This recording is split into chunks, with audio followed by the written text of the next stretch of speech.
Hello, welcome back to Send Him Off and our pre-season previews. I don't know what number this is. I don't know what order we're Which releasing at them in. which This point it'll is go out, who knows? this is another pre-season preview. Um, Joining me as always is my ever-present podcasting partner, I, Alex. How's the stamina doing? We're what, it's four all in? right, yeah. We're four in now. I had my soup just before this. I did jump the Nice. gun as well, yeah. But hey, it is what it is. And we're here. It's West Ham, so that can only mean one thing with only one person. Sam.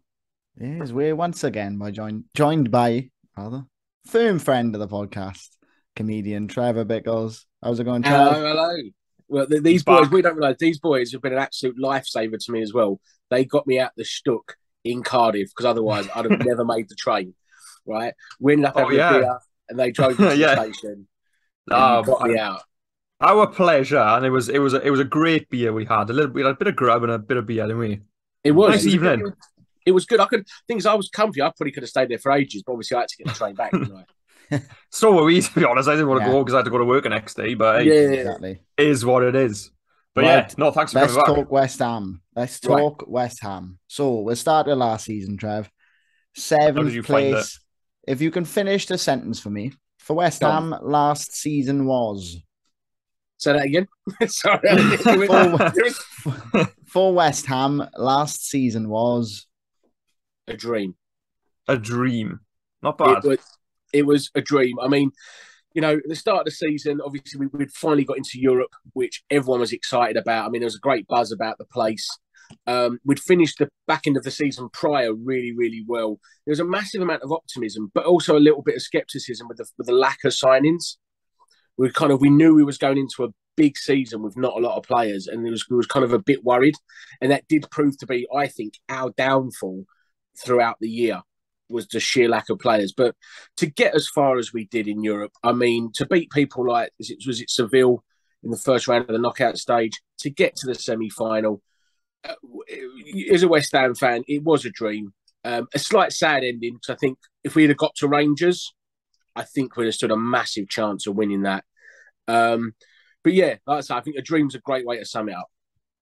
A dream. Yeah, it was quality. It was a really really good season, and they were a good team to watch as well. West Ham, really good team to watch. I enjoyed watching them anyway. What about you, Sam? Yeah, Yeah, I like watching them. They got some exciting players. You nearly said the thing there, didn't you? You nearly said a bit about my second They team there. are You a bit, know? little bit of my second team. It's the first time I've dropped that First so one of far on these, the first one of the these season, boys. previews. I don't know how many there'll be this year, but they are sort of, well, yeah, they're one of my second teams. But yeah, they have got some exciting players. Who, Trev, do you think are the key players The in key that team? players. Who would you go for? currently, I'd say obviously if Ben Rama stays, I think he could be a good player. Now, obviously, Lanzini, if he can stay fit and stays, will be an exciting player. Bowen, I think, is going to be the big name. I think you're going to see Jared Bowen will be on fire next season. And with our recent signing, Flynn Dowds, I think, we were speaking about this off camera, and I think, he could be a big player for us next season. Yeah, if there's any 100%. West Ham You will, fans yeah. watching, you have two Swansea fans here who are Singing his excited praises. and distraught that Gutted, he yeah. said that he's gone on to bigger and better things. It was But he always was, he was, inevitable. yeah, he was never going to stay in the championship. If we did get promoted, he might have stayed. But look, he's a Premier League player through and through, so we can only wish him the best. And Yeah. he's gone to his boyhood club, which you can't argue with. Yeah, I think that was a bit of a no-brainer. Well, from what I didn't, I'll be honest with you, I told you this before, I didn't know too much about him before he came. Mm. But it was like we spoke before. He had his grandfather's scarf at the signing. Yeah, yeah. Yeah, West Ham boy. What more could you want? Just hope he don't break his leg. Please don't get injured or something like that. Please. No, No, I'd love to see him do well. So last year was a dream. What's different this year? What can we expect from West Ham? Well, obviously, like I said there, the biggest problem with us last year was lack of signings and lack of players. So far in the transfer window, it's moved okay. I think we still need to get a couple more concrete across the line. But so far we've signed. Now I'm going to really be embarrassed. I can't pronounce this guy's name. I think it's Agued. Yeah, Agued, yeah, from Rennes, Moroccan player. Apparently very good. Took a bit of a knock pre-season, but hopefully he should be good.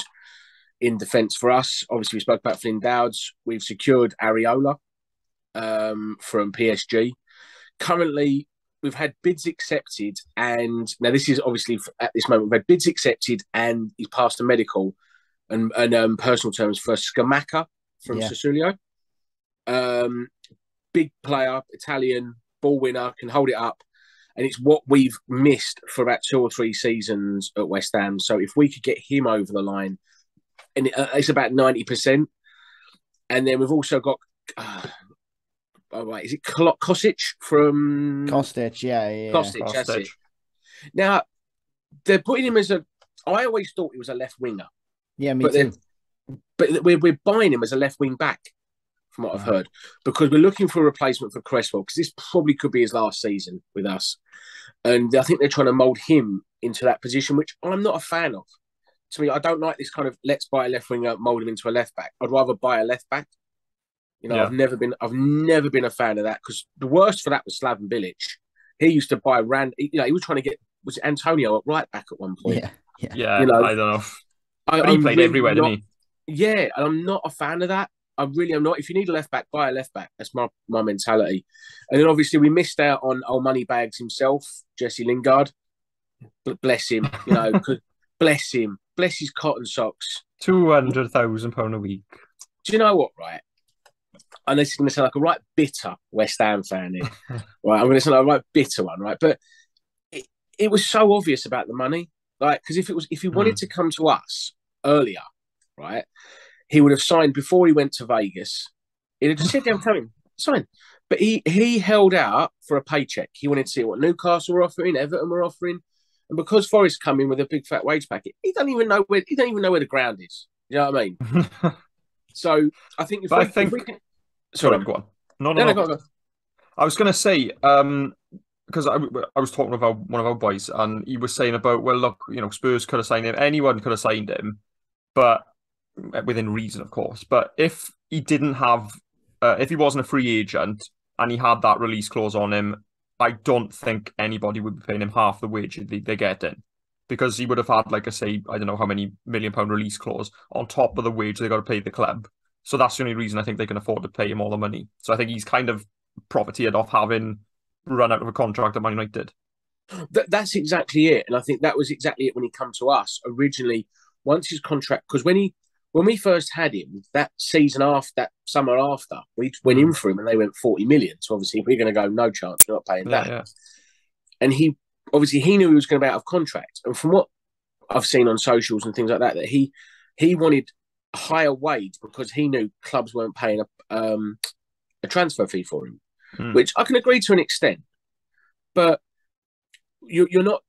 To me, it gets to a point then where you're not going to a club for the club. You're purely going for money. Yeah, it's not like he's not looked. No, I mean, no disrespect to Nottingham Forest. I mean, literally no disrespect to them. But you look at where we are to them. If he was interested in World Cups, European footballs, and challenging for trophy, or not like cups, that is, he would have come to us as a no-brainer. It was purely he went to the highest bidder. That was it, the highest bidder. Yeah, and I agree with you. Yeah, and I think to me that shows his ambition as a player. That shows his ambition. He might as well have gone to China. Yes, I agree with you there. Yeah, I can't disagree. Right, West Ham. So we've had key players. Any underrated or sort of players that might slip under the radar this year? Who do you think that could be? Key players again, but nobody will sort of, like the unsung hero, I think is the term Sam has been using. The unsung hero, I think I'm going to give it to potentially the right back, Ben Johnson. I think he'll have one of them seasons. Yeah, I think he's a good, solid lad. He's a young player. He won Young Player of the Year for us. He doesn't get the kind of credit in the press that he deserves, but he's a good, solid young right back for the future. And I think if I had to give it to one player, I'd probably give it to him as a kind of keep an eye on him, because I think this season he done really well last season for his kind of first proper-ish season, and I think he's only going to get better and better. So I'm going to give it to Johnson, definitely. It's an interesting one. I was expecting you to go, I don't know, even like, I feel even sometimes like Soucek goes under the radar a little bit. because there was a season a couple of years ago where it felt like he scored every game. Yeah. But there's a lot more unseen now. But is he even guaranteed a place this year? The problem with Soucek, he's a bit of a weird one. When he first come to us, he was pushing, bombing forward more. And that's his best position. Running in from the midfield, winning the headers and scoring goals. He was doing that brilliantly. Last season, it changed for him. They asked him to step back a bit more because I think Declan Rice wanted to go forward more. And it didn't really work at times because he wasn't getting the goals that Soucek did. Soucek has been known from time to time to go a little bit missing. MIA a couple of times during the games. I don't think he's an unsung player. I think as long as he's played correctly, he will be a massive part to this side. That's why I didn't give it to him because I think, whereas Ben Johnson, you put him on the right, he's a solid lad. You know what he's going to get from him, and I think he's going to get better. Whereas Soucek, I say, he does have an ability sometimes to go a bit MIA at times. Yeah. I don't know, but I was going to talk about this whole, the Rice debate and all this, but then I think, you've got Downs in now. Like, do you still see losing Rice as a big issue then? Because obviously, if Rice does go at some point in the near future, this aspect of the Soucek problem will be solved. You will have that Flynn Downs character who is more than happy to just sit there and mop up and start the I think a lot. To be honest with you, I think this is more my opinion. I think a lot of the Rice talk is purely the press trying to fill paper time, and I think just because he's a good player at a club like us, instantly they want to fill a slot about talking about Declan Rice potentially leaving at some point. We know he's a Chelsea fan, and I think he was pictured pre-season with the Chelsea with Mason Mount and a couple of other Chelsea boys in America. Right. I think we might have chatted about this when we were at Spoons together. I think I can remember talking to you about it. I think he was saying about that. It was even back then. Like he was still with the Chelsea boys then. Yeah, and I think it's going to be I think next season he will go to Chelsea, but there's a strong. But West Ham I know will hold firm on the price. They really will hold firm on the price. I think it's one of those cases with the Declan Rice story is it will be inevitable. It's just more of a case of when, if not if potentially. Like I say, if Flynn Downs does get sort of pushed into that mould, if Soucek does start to get played what I'd consider a bit more of a decent role, would we miss Rice? Yeah, I think we would. But, one man doesn't make a team and you just have to just sort of wipe your mouth and sort of adapt. Do you know what I mean? That's my mentality to it as well. And I'd be heartbroken and I'd be crying and I wouldn't let him near Stamford Bridge and I'd be all upset and I'd get all aggressive and nasty. So, yeah. Trev, is this the season? Is this the season when West Ham crack the top four? Or do you think everybody has stepped up? Because this is the way I see it. I think this West Ham team is better than the West Ham team, which looked like doing it a couple of years ago for me. But I think everybody else has just stepped up so much that I think this probably a little bit too much of a stretch. But I do think you'll finish above Man United. So do I. I couldn't agree with you more, if I'm honest with you. I think what upset me the most about last season, I thought last season was our biggest opportunity to break into 4th or 5th because of not so much our ability, but the weakness of sides around us. Yeah. Obviously, the weakness of Manchester United. The Arsenal were a bit hit and miss at the start, things like that. Tottenham, I think I'm a bit worried about Tottenham this season because I think they're going to do fairly well this season. Yeah. So those three were kind of in about they were sort of they were their own worst enemy last season, which I thought was our best chance to get into that mould. Unfortunately, I think this year is going to be one of the best top 6 races ever. If you look all the way down, I'll just quickly go through it. But obviously, Man City's Man City, we know that. Liverpool's Liverpool, we know that. Chelsea, they've got off to a bit of a rocky start pre-season, but they're Chelsea. They'll be up there. Yeah. I think Arsenal are looking a lot more solid and stable under Arteta. Spurs worry me because I don't hate them. Because Conte is an absolute genius and he's got that team playing really, really well. Ten Hag is a massive season for him. I don't think he'll be a top 4 manager this year. I think they'll finish exactly where they did last year, personally, which leaves us where we are. And then you've got to look at the teams behind us. Wolves are always there and thereabouts. Newcastle this season are going to be a big player. I think they're going to be a big team to watch out for. So No, I don't think we're going to break the top four. I think, if anything, we may stabilise to where we are purely because of the other teams have strengthened so much around us. Hmm. And then I don't think that's a bad thing, though. To say you can hold your position even when the teams, around you have improved, such as, Newcastle or, whoever else it may be. I don't think that's a bad season if all goes to plan, I think I know what you mean. Like, you can still say it's West Ham finishing sixth, which to us is still an amazing achievement. And it's a habit that we could really get used to. But you mentioned about Declan Rice. Now, if you want to sort of try and keep these players with ambition, they want to see maybe a top 5 finish, then 4 finish, then 3 finish, if that makes sense. Yeah. And I think it will make it harder for us. Like, if we did, let's say by pure grace of God, we finished 4th, right? And we got into a Champions League spot, that may turn Rice. He might sit there and think, well, if I go to Chelsea, it's the same as West Ham. Chelsea won't win the league. They've always been Man City or Liverpool. I could as well just stay here. Yeah, do you understand what I mean? It changes the mindset. So yeah, I like I said, I genuinely think this season will be one of the best top 6 races for a long time. Yes. No, I agree. I think it's going to be an interesting one to watch this year. So would you be happy with that? Would you, I imagine, given where you were 3 or 4 years ago, like you said, you'd bite your hand off, surely. That's what I'm saying. That's what I'm saying to you. It's still a dream to us, like being this high up the table. It's almost like in true West Ham fashion, we're all going, oh yeah, we'll fuck that up this year. Yeah, we will mess this up and finish 10th, knowing West Ham. It's just true West Ham fashion. Yeah. Would I be happy with that? Of course I would. I think, do you know what I think West Ham fans want this year? And this is more the vibe I got from last year, is we enjoyed Europe so much. We loved it. We had such a blast. And it was such a...